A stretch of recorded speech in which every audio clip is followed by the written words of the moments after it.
Welcome to Van Tate Sports Office, an in-depth look at the world of sports, featuring exclusive interviews with our KRQE News Sports Director, Van Tate, sponsored by Caesars Sportsbook at Route 66 Casino.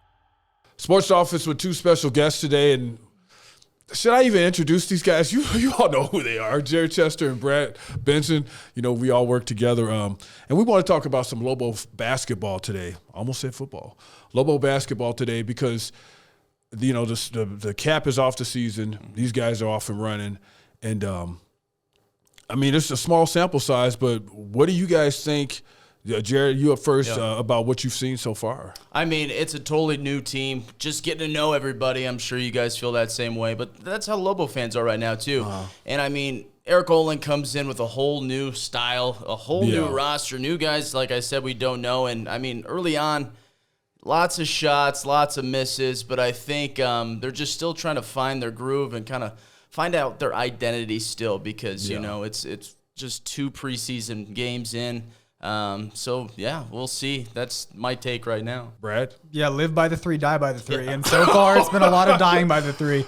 But, I mean, I also think, you know, with this early season stuff with 14 new guys, I mean, Olen, sure, he brought in a lot of his own guys from UCSD and guys that he already knew, but, I mean, all the players don't exactly know each other either, so they're still finding that on-court chemistry. Olen's still trying to figure out his perfect lineup and how guys fit in with each other. And there's, you know, early season jitters, so I wouldn't say it's something to be too concerned about right now. Would you guys both agree with this, that we won't really want to know anything until they get closer to the conference season because, you know, in the pre-conference, you're not concerned about that as much as you're concerned with the conference. So you're trying different combinations. You're still evaluating guys, and it could we probably won't really see the full package until conference season. What say you? Yeah, I for sure. I mean, obviously, in the past when Patino was here, you really want to focus on that non-conference to build your brand. But I think in year 1 under Olen, that's what he's going to be doing. It's really trying to figure out the recipe for winning here with his guys. So, yes, like you said, I think it's going to be more so just trying to figure everybody out and then really get that strong look in conference play.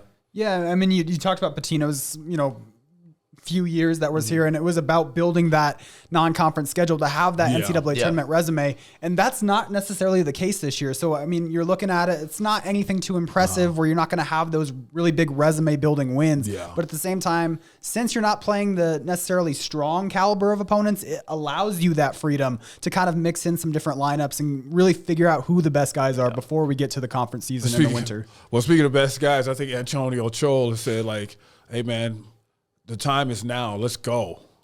Yeah, I mean, when you look at the exhibition game against Northern Arizona in the pit, I mean, he was really the only guy that was knocking down shots. And the interesting part about him, he's one of the few guys that's actually listed as a forward. Like all the guys on the roster are listed as guards. So having the ability to be a stretch 4 and actually shoot the ball, even though he's one of the bigger guys, so he's proven that he can shoot from the perimeter. Now can he kind of move into the paint and get some, you know, physical presence down low? Well, before any of those exhibition games, I got a chance to catch up with Coach, and here's what he had to say. Coach, I guess you guys are kind of like a mystery team. If I think about you all, you're a mystery team because a whole new coaching staff, new players, everything is new. Is that fair to say? Yeah, absolutely. None of us were here last year, and we're all new to this program and this team, and so we're all learning a lot about each other daily, and we made a lot of progress. We've been together for a few months now, but I feel like we're still kind of figuring some things out as we continue to evolve as a team and a program. Have you ever been a part of something like that where everybody was new? No, it's the first new experience for me. First time, you know, building a roster from scratch, coaching staff from scratch. So it's been an interesting experience, and you know, enjoyed a lot of it. Not something we're trying to do every year, obviously, but you know, feel good about the group that we put together. How much of a grind was that to put a group together, get coaches doing all, because you're starting from scratch? Yeah, it was a long couple months there in April and May, and you know, really appreciate all the work that our coaching staff put in to put a good roster together. I think they did a great job in the evaluation. And feel good about, you know, our players being complementary and good, not just talented players, but good fits on and off the court. So excited about what we have. And this Mountain West run. Now, do you pay attention to preseason polls and all that stuff, or do you just like that's based on last year? No, I mean, I see that stuff, but it really is. I think now more than ever in college basketball, I think it's harder to predict with all the, like you mentioned us being a mystery. I don't know how anybody's gonna, right? Vote on how good we're gonna be. I don't know how good yet. Yeah. So right, it's a little bit of a guess, and I think there's value in it because it creates interest. It drives conversation. That's all positive. We love the engagement. But at the end of the day, no, I don't think it matters. And, I've been on or seen teams that are picked low and finish high and vice versa. And really all that matters is what you do on the floor. Right. Would it be a great way to describe your defensive play like suffocating? I hope we get to that point. We want to be aggressive, though. We certainly want to be aggressive. We want to make people uncomfortable. We want to create turnovers and hope that, that can – it's connected, right? Like if you're good defensively, it allows you to get out in transition. If you put the ball in the basket on offense, you can get back and set your defense. So everything's connected that way, and so we certainly want to be disruptive and try to get out and run and have our defense lead to offense. Your first year going through the Mountain West Conference, do you think it's going to be a strong league? I mean, have you been doing any homework or anything like that? And how much do you look forward to competing in it? Yeah, it's always a great league. We've done some homework on a lot of the teams and trying to get an idea of what they have available or like what players they now have, and because there's so much turnover, so it's sometimes a little bit hard to know exactly what they'll look like with this iteration. But it's been a great league for a long time, and we're really excited. Everybody, I think we have a room full of competitors who want to play and compete against the best teams that they can, and this league certainly provides plenty of opportunities to do that. And you have somebody in Albury who's been in the league. He's like the only guy who's been in the league on this team, right? Yeah, he's the only one who's been in the Mountain West. I think some of the other guys have played in different venues, and right, like we've all been around college basketball, so we've been in some of the games or teams here and there. But Dane's the only one who's been in the league and had some success in the league, and so he's someone that we hope can continue that and build on that for us this year. Just standing out here talking to Luke just a few minutes ago, he seemed like he would be a guy kind of like an enforcer on the team. He seems like he got that little moxie to him. Am I right about that? Luke plays with a lot of toughness. He's got a chip on his shoulder, and I think that he's someone who certainly plays with toughness and competitiveness. And having a big like JT, it gives you a lot of options. A guy who can run the floor like that. How helpful is that with what you're trying to do? Yeah, I mean, JT gives us sort of another pitch, right? Like we kind of are a little more interchangeable, but when he comes on the floor, he adds size. So, I think the best teams can play and win multiple ways, and JT kind of gives us another club in the bag, so to speak, to play a different way or match up with certain players or teams. And one more question about Albury. Like him having an experience that he has, and I've seen him play as far as his movement and all that stuff like that. How much of a help has he been to you and your team as you guys try to move forward with all of this?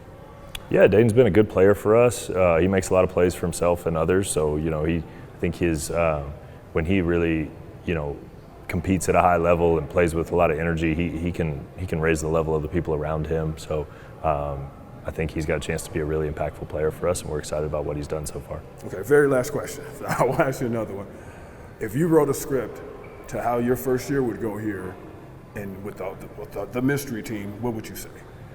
It would just be about us, playing really good basketball consistently start to finish. And, we feel like if we have the right approach every day and continue to improve, that all the kind of results and kind of wins, losses, things, like all that stuff takes care of itself. So our script would just be about trying to get to our best basketball and hopefully getting as close as we can. The conversation is just getting started. We have more on the other side. Well, it's what's the crazy thing about this whole dynamic. Mm-hmm. You have a whole new coaching staff and a whole new team. And I mean, before the transfer portal even came up, you never saw anything like this. I mean, like, what do What do you guys think about that? This is the new norm in the landscape of college basketball. It's just the way it's going to be around the country. Yeah. But yes, I mean, you got to credit the transfer portal, because when you bring in a whole new system, a whole new coaching staff, players leave, at least you actually have the capability of being able to get get guys on the team. So from that perspective, it's good. But yeah, I mean, it's crazy. The new look Lobos for sure. Yeah, it's interesting because it is the new normal, but not quite to this extent. Like it's rare to see the entire roster, the entire coaching staff, down to the assistants, the trainers. Everybody is new. Yeah. That doesn't happen. Yeah. And then the weird part about it is the window that you're expected to succeed in gets shorter and shorter because you have all these new guys. It's not like you're inheriting something that wasn't working before. Well, speaking of which, Jared got a chance to talk to a couple of guys, and this is how that went. Known for their fast pace and getting to the rim last year, things will of course look much different with Eric Olen's Lobos this season, as he brought in a new scheme and created a totally new roster, adding 14 new players that will all fit his style of play. It created like offense and defense, together. Obviously, he's a great coach. He just plays fast, and he wants to turn people over and get out in transition. We're going to play very free. We're going to get stops on defense. We're going to run in transition, and then we're going to have our playmakers making plays and our shot makers making shots. It's pretty simple basketball, but if you do it right, it's very effective. Olen is known for his teams playing with dynamic pace and a lot of production in transition, but shooting a lot of threes is also an Olen trademark. Now this team feels confident that their range will be a weapon, but their versatility and length will also cause a lot of mismatches, with only 2 players on this roster standing under 6'4" tall. Everybody's super talented, and everybody can make plays and make shots. And yeah, we play hard. We put teams in uncomfortable situations, so we're going to cause turnovers, and those turnovers are what's going to allow us to be really effective on offense. Don't take no plays off, so the intensity is really high. Like, there shouldn't be nobody getting no open shot. Should be somebody getting there, at least contesting, and getting back in the play. UNM will look to their aggressive defense to create offense, with rebounding also helping them move the ball in transition. As I said, the length of this team will create some mismatches and hopefully create production in rebounding the ball, and helping that will be a true 7-footer at center, redshirt sophomore JT Rock, who is not only 7'1", but can also shoot. Coach Olen's system and really the whole coaching staff has put a lot of trust in me and faith in me that I can fit in their system really well. I feel like it's not as common to see a 7-footer be able to shoot. He's a versatile big man. He can really pick and pop. Very good post player, good hands. So I think that he'll surprise a lot of people with his touch. And I think the shooting will be more surprising than anything. Along with JT Rock, the Lobos will also look to Milos Vicentic and Tomislav Bujan to play in the post. But UNM will also be able to stretch the floor as well with great forwards and guards, like 6'9" Antonio Chol, who was a JUCO All-American last year, and Dayton Albury. Albury, who is a senior that played at Utah State last year, is a high-powered scorer and will be looked to as a leader on this team. He's a very dynamic guard. It's kind of hard, to just, he's quick, fast, makes great decisions. I think Dayton's doing a great job, not just on the floor, but as a leader. I think he gives a lot of guys confidence. Yep, this team is excited to put their skills to the test, and most of all to play in UNM's nationally renowned arena, the Pit, as they officially tip off their season on November 5th against East Texas A&M. I don't even think words can express how excited I am. All I do is hear about it, and that's great, but ultimately I'm not going to be able to feel it until I step out on that floor and see 15,000 cheering for us. Stay with us. More conversation on the other side. We'll get back to the episode in a moment. Monica Wicki here, host of New Mexico Living. I wanted to let you know that this episode is sponsored by Route 66 Casino and Caesars Sportsbook. If you love sports and like having a little action on the game, Caesars Sportsbook is your go-to destination. For rewards and more info, go to Route66Casino.com. Now back to the episode. Well, Mountain West did have their predicted order of finish, and, from top to bottom, of course, San Diego State getting all the first place votes. I don't disagree with that because Aztecs, they just look loaded, man, and it's just like everybody's playing for second at this moment. What say you guys? For sure. No, SDSU is a powerhouse, unanimous one. They had all the first place votes. Dutch does such a great job over there. They get Miles Bird back. They got Magoon Guath back too. So defensively, they should look good. They're going to be good. Aztecs are going to be good. Like Jared said, and like what we were talking about earlier, the transfer portal, everyone leaves and all this stuff, new rosters. San Diego State, they returned. They retained a lot of their guys. They're basically the only team in the conference that's returning the top caliber guys from last year. Everyone either graduated or transferred, not at San Diego State. And, I wonder what Utah State has been able, it's like they've been able to be good. Whether it's a coaching staff change or different players, it's just like they just pick up where they left off. For sure. Do you guys foresee that being the same way this year, or? I mean, I don't see why not. I mean, it seems like Utah State is very similar to New Mexico. Like they got a formula or something? Yeah, I mean, they're similar to New Mexico in a lot of ways. And you look at the arenas, and you always hear about Utah State and the Pit, like those being the top 2 caliber arenas, the fan base is being engaged and really, being the driving force of competitive basketball in the Mountain West. Yeah, we'll see how he does, Calhoun, in his sophomore season. Yeah. If he gets that sophomore slump. But I don't know. They look pretty tough, too. They return a solid core as well. And Leon Rice, he's going to always have Boise State going. Yeah. And with Meadow coming back, there's something to build off of right there. And I wonder if they are going to be the team that's like really competitive with San Diego State as far as the rest of the conference goes. Yeah, I mean, Leon Rice always builds a contender. It's crazy.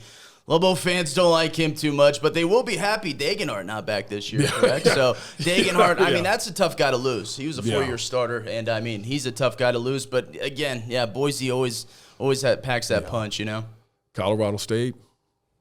Yeah, I mean, they have a new staff as well. They promoted from within, so we'll see like how much continuity there is there, or if it looks completely different. And I mean, it's just something we're gonna have to wait and see. So with that said, we know this league is gonna look different after this season. How important is it for UNLV and New Mexico to try to establish themselves as the top dogs, because they're going to be the teams looked upon as far as basketball history goes when the Mountain West goes forward? And GCU coming into the mix, they're going to be part of that. For sure. GCU, I'm interested to see how they look. I mean, they've had a lot of success prior to coming into the Mountain West, so we'll see. But I think, especially with UNM, yes, of course you want to live up to that pedigree, but again, it's year 1 under Olen, so a lot of pressure on that. But I think more so just trying to figure it out and find their ground. You know what I'm saying? Yeah. That's the focus with the Lobos, I think, right now. Well, Brad just looked at me and said, "Why don't you guys be quiet? Because I cooked up a little something now. I want you all to see." It's not just the Lobos that are facing plenty of change this year, as 2 other Mountain West schools also have new head coaches, but none have had quite the roster turnaround that New Mexico did. All 14 players on this year's roster are in their first season at New Mexico, as are all the assistant coaches on the staff, and no other team in the league can say that. Now, despite that, there are quite a few guys that have experience playing in big-time games, with 4 players who were on teams that made the NCAA tournament last year. And while outside expectations are mixed heading into the first season of this new Lobos era, people in the building believe that there is enough veteran leadership to get the Lobos back into the postseason. Now, in each of the last 4 years, the Mountain West has sent at least 4 teams to the NCAA tournament. That is once again the expectation. I know it's a conference with great fans and great basketball. You get 3 to 4 teams in the tournament every year, and we're hoping to be one of those teams. And obviously, like the top 4 teams, it's a lot of competition, home court advantage. But there's a lot of different styles of basketball. From even GCU just joined, so that they're a good team. So I think it'll be really competitive this year. Being from San Diego, I know you guys don't like San Diego State, but I'm able to watch them and see the level of basketball that comes through that gym and that city from the Mountain West, not just them, but New Mexico, Utah State, Nevada, all those schools. So I'm excited to be a part of that. And while the guys who came over from San Diego have kept an eye on the Mountain West, there's also a guy that's already been through the league. Senior guard Dayton Albury spent last season at Utah State, where he averaged just over 9 points per game inside of Mountain West play. The Lobos hope they can lean on a guy like that when it comes to contending in such a competitive conference. There's certainly value in that, and him having been through the Mountain West and playing in the arenas, having gone through that process. The travel in the Mountain West is different than some other leagues and things like that. So there's value in that, and there could be times where he can help our whole program, or maybe it's just certain guys where he's able to kind of have conversations with them and help them understand what to expect or different things. I think Dayton's doing a great job, not just on the floor, but as a leader. I think he gives a lot of guys confidence and been really pleased with his approach to all of that. Entering the season, multiple publications, betting sites, and polls have New Mexico picked to finish in the middle of the Mountain West. But Coach Owen believes that's only because his team enters the season as a major unknown, and he has a team that will put the rest of the league on notice. And we have a lot of confidence that if we can get close to the best version of this group, that we'll feel really good about the results or the standings or the KenPom metrics or like all that stuff. And so, you know, it's more about, okay, what can we control? How do we get better? You know, if we build a good basketball team and we play good basketball, that stuff will take care of itself. So now we've heard from coach, we've heard from players. Brad wrapped it all up in a bow. What do you think, Jared, as far as how is this thing going to shake out?